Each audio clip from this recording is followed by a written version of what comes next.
I'm just super proud of our team today.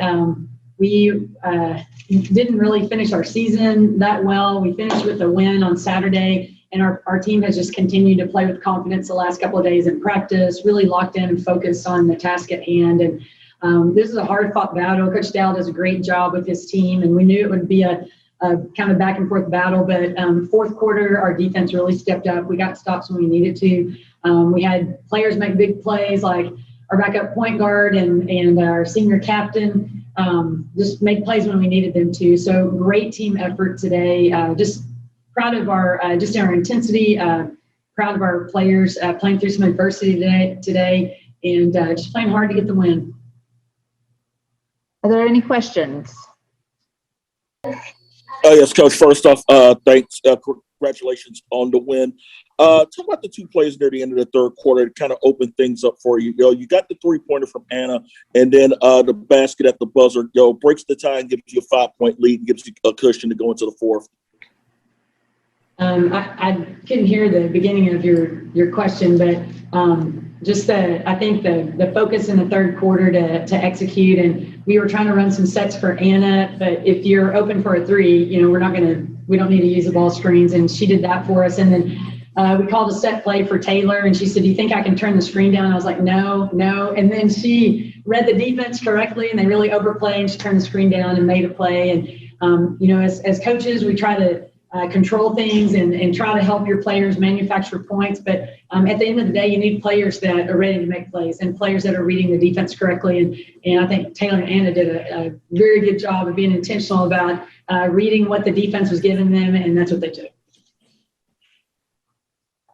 Next question from Evan. You may unmute your line. Hey, Coach Good Enough. Where have you been? You haven't seen me. I think you guys had an 11-0 run from like the late third quarter to early fourth quarter. What changed in that part of the game that allowed you guys to get the lead and keep it?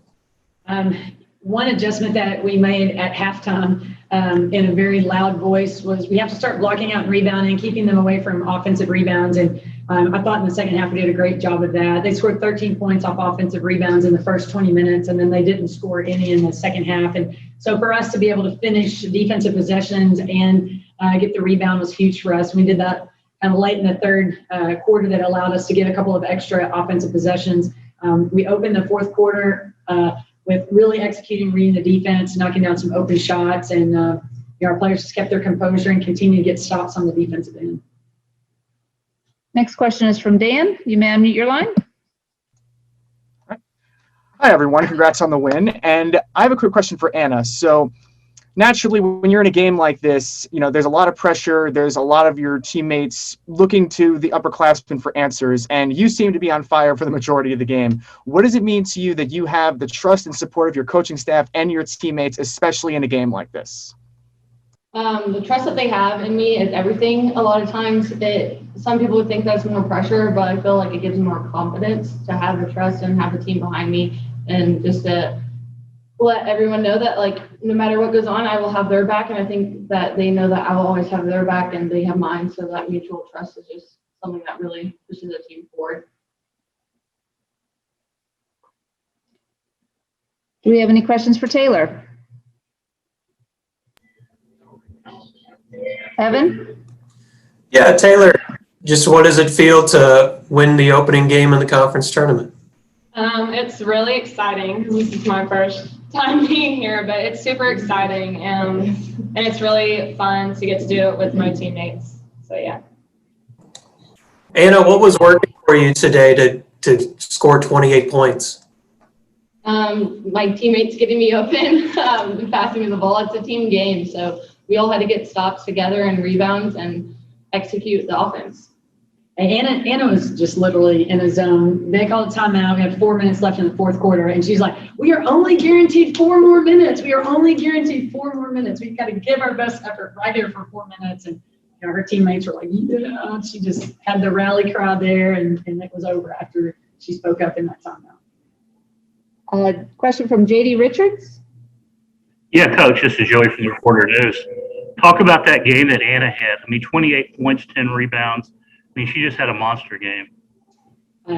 She's such a capable scoring threat from the 3-point line to drives, free throws, really good scoring ability from all levels. And I think she understands the urgency. She's a senior. She will not be back next year. She's getting married in less than a month and moving on with her big girl grown-up life. So she just played with such a sense of urgency today. She can really get her shot off quickly.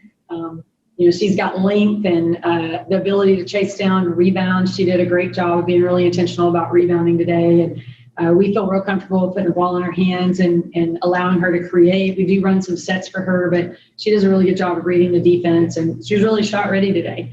And this is Taylor's first tournament, but it's also Anna's first tournament.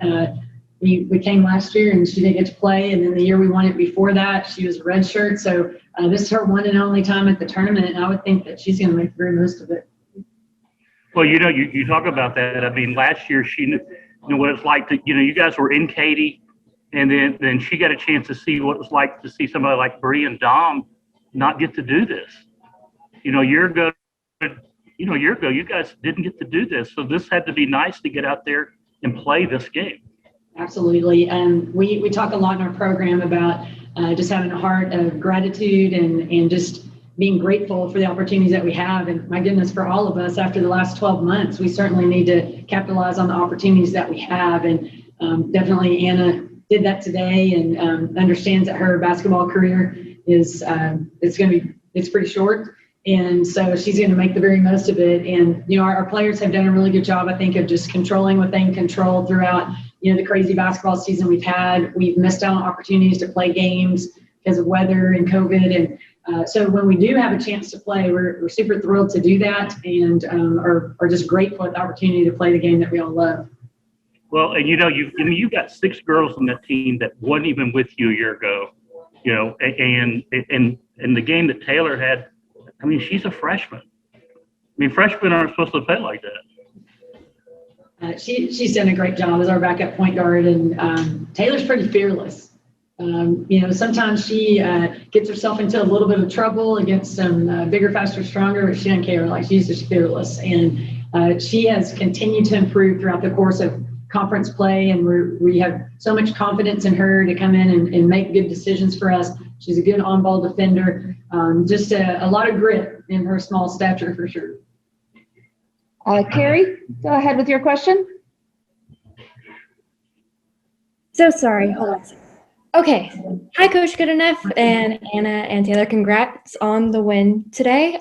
So this is probably very early to ask this, but you guys already have a super duper quick turnaround. You guys are playing again tomorrow at the same time. So how are you guys already starting to potentially plan on getting ready for this next game? Well, we're going to eat Jersey Mike's because we don't have that in Abilene. That'll be our first thing to help us recover from this game. And we're going to give our players a chance to just take a shower, get off their feet a little bit. And we've got a scout prepared for our next opponent. One of the cool things about the situation we were in is that we kind of know who the next opponents are. So we've been able to get prepared for that. But interestingly enough, we've not played Nichols this year and they've not played us. So it's, kind of a mystery what we can expect out of them and likewise on their end. So, we'll have a team meeting tonight and do as much recovery as we can and walk through as much as we are able to help put our team in a position to move forward with the game plan. We think we have a good game plan going into tomorrow's game, but I think a big component of it for us is just to properly recover and refuel as much as possible. Brandon, we'll go to you for the final question. Actually, Carrie answered my question for me. I was going to ask about facing Nichols tomorrow, despite the fact you had not seen them this season. Yeah, I think they have one of the best all-around players in Kane. She finished the season second in scoring, second in rebounding. We're going to talk a lot about her, obviously. And then their JUCO point guard she's had a phenomenal year. I think I saw somewhere a couple of days ago she was like the Louisiana Player of the Week last week, and so that's a great 1-2 punch. And they've got good role players around them. So I have a lot of respect for Doobie as well. She does some things a lot different than other programs in the conference. They have their unique style of play, and we're going to do our best to try to help our players understand what we think we need to do to be successful in the game tomorrow. All right, thank you everyone for your participation, and we'll let Christian go get prepared for their game tomorrow.